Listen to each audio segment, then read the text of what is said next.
લ્યો માધાતા પેડા ખાવ, હું પાસ થઈ ગયો. માતા બાપા તમારો છોકરો નપાસ થયો છે એટલે નિહાળેથી ક્યાંક ભાગી ગયો છે. હે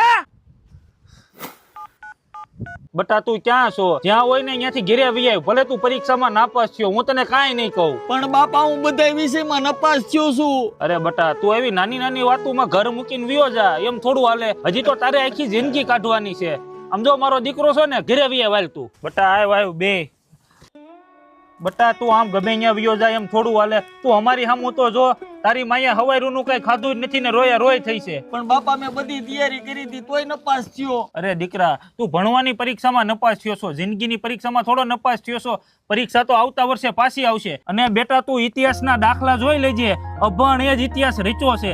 અને મોટા ભાગના બિઝનેસમેન અને ઉદ્યોગપતિઓ ઓછું ભણેલા જશે. આવડત આપણામાં હોવી જોઈએ, એટલે આપણે ગમે એ કરી શકીએ. અને બેટા તું મુંજાઈ હુઈ ગયો, તારો બાપ હજી બેઠો છે. લાય ઉભો થા.